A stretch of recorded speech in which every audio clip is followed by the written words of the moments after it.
नमस्कार दोस्तों, ज्ञान से भरी एक और जीवन बदल देने वाली बुद्ध प्रेरणादायक कहानी में आपका आज फिर से स्वागत है। न चाहते हुए भी मन में आते हैं अश्लील विचार। बुद्ध की ये अमृतवाणी लाएगी विचारों में बदलाव। मन में कई तरह के विचार आते हैं। कई बार न चाहते हुए भी मन में अश्लील विचार आ जाते हैं। लेकिन महात्मा गौतम बुद्ध की यह कहानी आपके विचारों में बदलाव ला देगी। मनुष्य का मन बहुत ही चंचल होता है, इसलिए मन में कई तरह के विचार आते रहते हैं। एक पल में ही इंसान का दिमाग कई बातें सोचने लगता है। इसीलिए कहा जाता है कि मन को वश में करना आसान नहीं है। लेकिन गौतम बुद्ध ने मन को नियंत्रित करने के आयाम भी बताए हैं।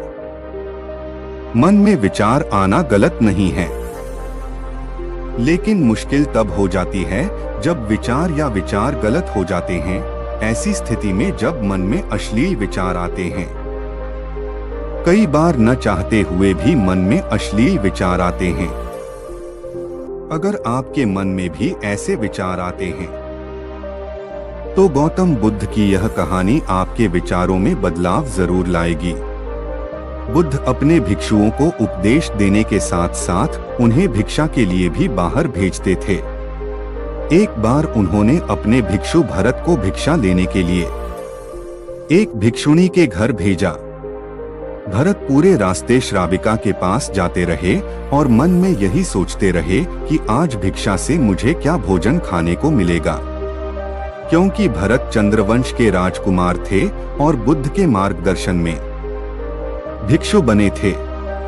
महल में भरत को सदैव स्वादिष्ट व्यंजन खाने को मिलते थे, परंतु आज उसे भिक्षा में जो कुछ मिलेगा उसी से संतोष करना पड़ेगा।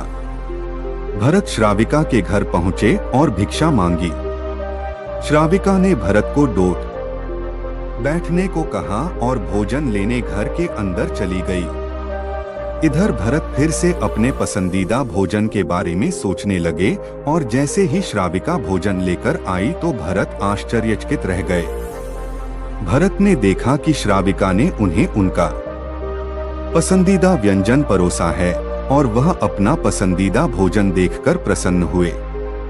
भोजन करते समय भी भरत यही सोच रहे थे कि महल में उन्हें भोजन के बाद विश्राम करने की आदत है, लेकिन आज रात्रि भोजन के बाद उन्हें कड़ी धूप में पैदल ही आश्रम की ओर चलना होगा। लेकिन भोजन के बाद श्राविका ने भरत से कुछ देर आराम करने का अनुरोध किया। भरत को फिर खुशी हुई कि आज उसके मन की सारी इच्छाएं पूरी हो रही हैं। इसके बाद भरत कुछ देर विश्राम करने लगे, लेकिन आराम करते समय भी वह सोचने लगा कि आज दोपहर के भोजन के बाद आराम करने को मिला, लेकिन ऐसा हर दिन नहीं होगा। विश्राम के बाद भरत उठे और श्राविका ने कहा कि आप यहाँ जब तक चाहे रह सकते हैं। भरत को अब समझ आ गया कि यह संयोग नहीं हो सकता। उन्होंने श्राविका से कहा, कृपया मुझे क्षमा करें, क्या आप मेरे मन की बात पढ़ सकती हैं? श्राविका ने हाँ में उत्तर दिया और कहा कि हाँ, मैं मन पढ़ सकती हूँ। शुरुआत में यह मुश्किल था, लेकिन फिर मैंने अपने विचारों का अवलोकन करना शुरू कर दिया। पहले मेरे विचारों की संख्या असंख्य हुआ करती थी। इसके बाद मैंने अपने विचारों पर ध्यान केंद्रित किया और बिना किसी फायदे नुकसान के अपने विचारों को देखना शुरू किया। इस तरह धीरे धीरे मेरे मन में विचारों की संख्या कम हो गई और सारे बेकार विचार दूर हो गए। तब से मैं दूसरों के मन में चल रहे विचारों को पढ़ सकता हूँ, परंतु श्राविका की बातें सुनकर भरत घबरा गए।